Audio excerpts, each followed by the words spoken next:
것입니다. 오늘 읽으신 마태복음 5장 말씀은 예수님의 산상수훈으로서 우리 그리스도인들에게 보람있게 사는 길잡이가 되는 말씀입니다. 우리가 살면서 동서고금을 막론하고 모든 사람은 보람있게 살기를 위해서 노력하고 시간과 금력 등 인생의 전부를 투자합니다.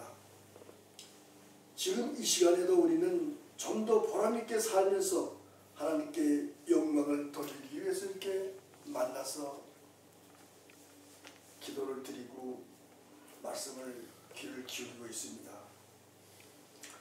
우리는 지금 행복한 생활을 하고 있습니까? 조용한 가운데 냉정하게 우리 자신을 점검해 볼 필요가 있을 것으로 생각이 되기 때문에 다음에 몇 가지를 마음속에서 체크하면서 행복하고 보람된 생활을 하고 있는지 생각해 보시기를 바랍니다. 첫째로, 내게 주어진 삶의 시간을 알차게 채워가고 있으며 이웃과 사회에 좋은 유산을 남겼다는 기쁨에 차 있습니까? 둘째로, 힘이 들고 괴롭고 외로운 현실에서 이 어두운 문제들과 싸워서 기쁨을 맛보고 있으며 그 무거운 짐들을 주님이 주시는 십자가로 믿고 보람을 느끼면서 기쁨으로 지내고 있습니까? 세 번째로, 나의 삶을 통해서 우리 조국과 교회 그리고 인류를 위해서 또 이웃을 위해서 화평을 위해서 이바지한다고 느낀 점이 있습니까? 넷째로, 예수 그리스도를 나의 구주로 믿게 되고 멸망받을 수밖에 없는 죄에서 구원함을 받았다는 기쁨을 느끼고 있습니까? 다섯 번째로, 내일에 대한 희망과 소망에 넘쳐서 영원한 생명을 바라보는 기쁨을 가지고 범사에 감사하며 쉬지 않고 기도하면서 하나님께 영광을 드리는 삶을 사십니까? 여러분, 기억하시고 늘 점검하면서 살아야 될 것입니다. 오늘 봉독한 본문의 말씀을 가리켜서 인생의 황금률이라고 말합니다. 왜? 인간답게 값지고 보람있고 행복하게 만드는 진리의 보배로운 비결을 가르쳐 주시고 있기 때문입니다. 그러면 나의 인생을 행복하고 보람되게 만드는 비결을 생각해 보겠습니다. 첫째로,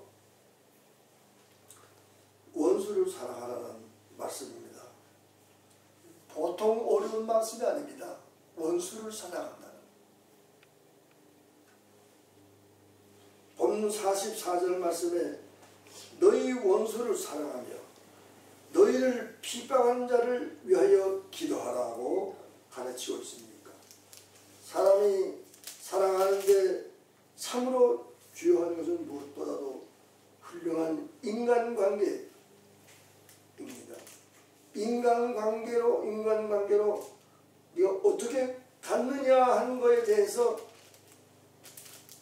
성공과 실패가 결정된다고 해도 과언이 아닙니다. 돈과 지식, 명예와 지위가 있다 할지라도 개인 관계를 아름답게 가지지 못하면 그는 결국 불행한 인생을 보람되지 못하게 사는 것입니다.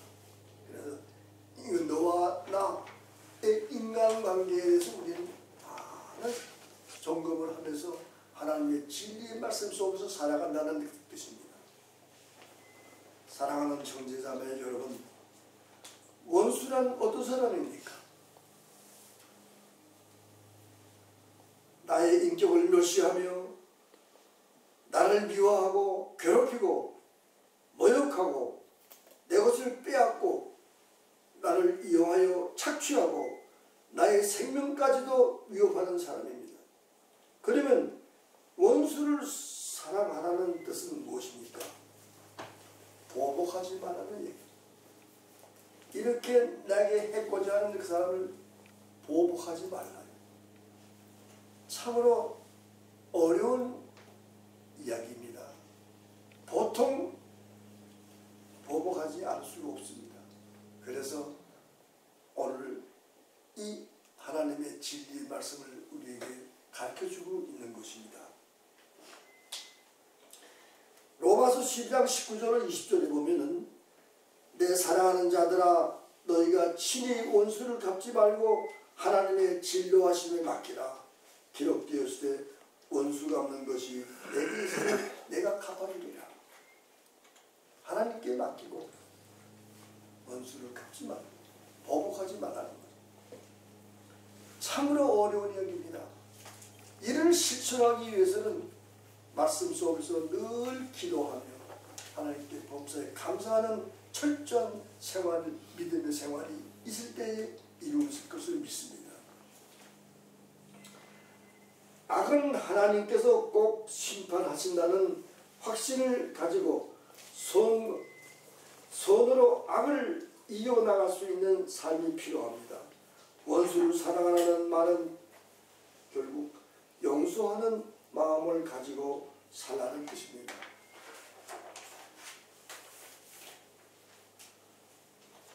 용서에는 자기의 아픔과 고통과 희생이 같이 한다는 것을 깨달을 때 가능한 것입니다. 예수님께서 우리의 죄를 용서해 주시기 위해서 골고다 언덕에서 십자가에 달리신 그 모습을 우리는 상상해야 될 것입니다. 자기의 희생을 통해서 많이 용서는 이루어진다는 것입니다. 예수님의 산상순,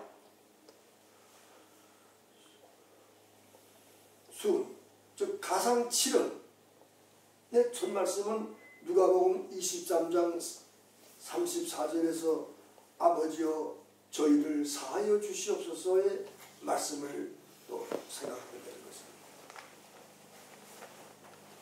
오직 자기 희생과 양보와 아픔의 고통이 동반할 때에 비로소 용서의 결단이 내려지는 것입니다. 이 용서의 결단이야말로 정말 승고하며 아름답고 보람있는 십자가의 열매라고 믿습니다.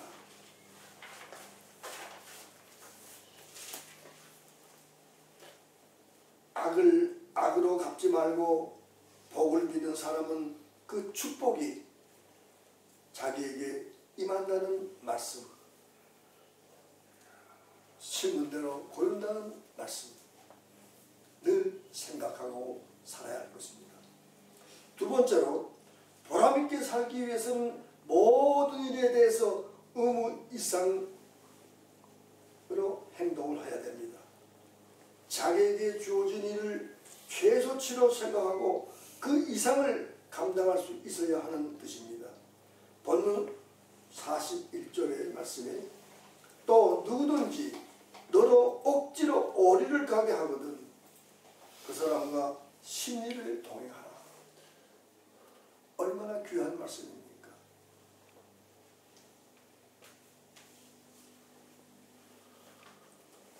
빌립보서 2장 4절로 5절 말씀에 각각 자기 일을 돌아볼 뿐더러 또한 각각 다른 사람들의 일을 돌보아 나의 기쁨을 충만케 하라. 너희 안에 이 마음을 품으라. 곧 그리스도 예수의 마음이라. 이것이 바로 예수 그리스도의 정신임을 우리는 깨달아야 할 것입니다. 셋째로 보람있게 그렇게 살기 위해서는 신념이 있어야 합니다. 신념을 가지고 산다는 것은 확고한 목표가 있어야 한다는 것이며, 그러기 위해서는 헌맹설을 하지 말고 살아야 됩니다. 삶의 목표와 방향이 분명해야 중간에 실패를 하더라도 좌절하지 않고 보람있게 살 수 있는 길을 찾을 수가 있습니다. 우리 속담에 이런 말이 있습니다. 7전8기 7번 넘어지셔서 8번째 일어날 수가 있다. 무슨 말입니까? 7번째 넘어져도 그걸 참고 자기 목표를 달성하기 위해서 참고 또 참고 또 참고 기도하며 이렇게 할 때 일어날 수가 있다는 거예요. 어렵다고 좌절해버리면 일어날 수가 없습니다. 7전8기라는 우리 어렸을 때부터 많이 들은 속담이 생각이 나서 오늘 제가 말씀을 드리는 것입니다.